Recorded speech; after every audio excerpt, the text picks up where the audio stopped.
Welcome to Inside British Royals. This is your exclusive look inside the world's most famous family. We are exploring the scandals, secrets, and power plays that define the modern monarchy. If you are new here, please do well to hit that subscribe button for more updates. In a move that's captured global attention, the British royal family has issued a surprisingly personal and emotional tribute following the death of a true global icon. From Buckingham Palace, King Charles III has spoken out about the heartbreaking loss of the Reverend Jesse Jackson, the towering American civil rights leader who passed away at the age of 84. This isn't just a standard royal condolence. We're going to break down the full story behind this heartfelt statement, what it reveals about a surprising and long-standing respect, and why this specific tribute matters so much in the story of the modern monarchy. It's a rare moment when the formal world of the British monarchy intersects so personally with the legacy of an American civil rights activist. This statement is more than just words. It's a bridge between two worlds, a nod of recognition from a king to a man who fought to give a voice to the voiceless. It raises a fascinating question. Why did this particular loss prompt such a warm and personal response from King Charles? To get to the answer, we need to look not only at the words themselves, but at the monumental life of the man they honor. On February 18, 2026, the day after Reverend Jackson's passing, a statement was released from Buckingham Palace on behalf of King Charles and Queen Camilla. It was posted to the royal family's official Instagram account, a modern choice for a traditionally formal institution. The king's words were direct and personal. He wrote, "My wife and I were deeply saddened to hear of the death of the Reverend Jesse Jackson. We send our deepest sympathy to his family." Now, this is where the statement shifts from formal condolence to personal remembrance. The king continued, "I remember with great fondness meeting him in 2015 as we paid our respects at the Martin Luther King Jr. Memorial in Washington, D.C. This specific, personal memory is the crucial element. It elevates the message beyond simple formality. It's a king sharing a personal recollection, a moment of shared respect at a site that symbolizes the very struggle to which Reverend Jackson dedicated his life. The analysis deepens with the next line, where the king directly links Jackson to his mentor. Much like Dr. King, Reverend Jackson's tireless commitment to civil rights and social justice had a profound impact on countless people around the world, and his legacy continues to inspire new generations through his love for all God's children. By drawing this parallel, King Charles isn't just praising a man. He's acknowledging the historic weight of an entire movement. He recognizes Jackson not just as an American figure, but as a global one whose impact transcended borders. The message concludes with a final, compassionate touch. "My thoughts and prayers are with his family at a time of such heartbreaking loss." The choice of words like deeply saddened, great fondness, and heartbreaking loss is deliberate. This is not the stoic, reserved language often associated with the crown. It is empathetic, warm, and human. This tribute is significant because it signals a monarchy that is willing to engage, on a personal level, with figures of major social and political importance, even those outside the traditional spheres of diplomacy and statehood. It shows a recognition of a different kind of power, the moral authority of a life spent fighting for others. To truly grasp the weight of the king's words, you have to understand the colossal figure that was Reverend Jesse Jackson. Born in Greenville, South Carolina, in 1941, he came of age in the deep-seated segregation of the American South.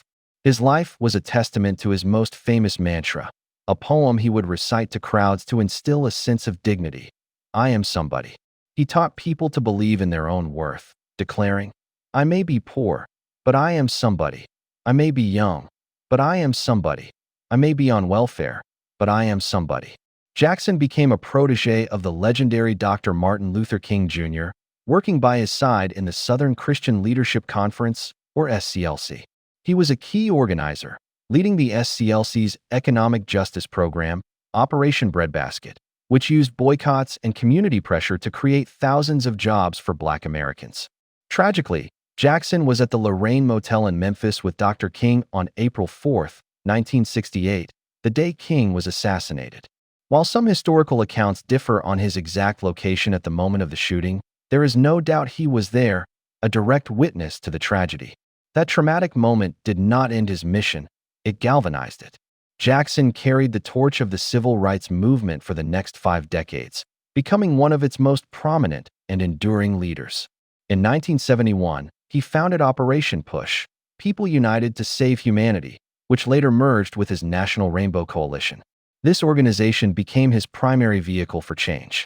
It wasn't just about protest, it was about practical empowerment.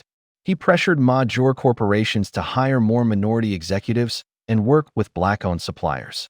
He championed affirmative action and fought to protect voting rights.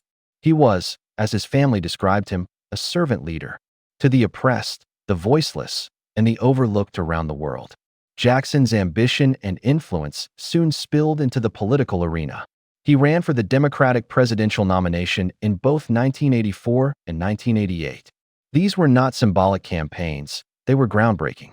He was one of the first African Americans to run such a credible and powerful campaign for the nation's highest office, building a rainbow coalition of Americans across racial and cultural lines. Though he didn't win, Barack Obama later acknowledged that Jackson's campaigns laid the foundation for his own successful presidential bid. But Jackson's work wasn't confined to the United States. He was a true global humanitarian. He traveled to South Africa to advocate against apartheid and stunningly negotiated the release of a captured U.S. Navy pilot from Syria in 1984, hundreds of foreign nationals from Iraq in 1990, and 3 American soldiers from Yugoslavia in 1999. In 2000, his decades of work were recognized when President Bill Clinton awarded him the Presidential Medal of Freedom, the highest civilian honor in the United States. King Charles' tribute did not happen in a vacuum. It was part of a massive, global outpouring of grief and respect that underscored just how profoundly Jesse Jackson had impacted the world. From the United States, tributes came from every corner of the political and social landscape. Former President Barack Obama, whose own journey to the presidency was paved by Jackson, said, "Michelle and I were deeply saddened to hear about the passing of a true giant." He noted how his wife, Michelle Obama, got her first glimpse of political organizing at the Jacksons' kitchen table. Even President Donald Trump, a political opponent, remembered him as a good man, with lots of personality, grit, and street smarts. This bipartisan recognition from figures as different as Obama and Trump speaks to Jackson's unique ability to command respect across the entire political spectrum.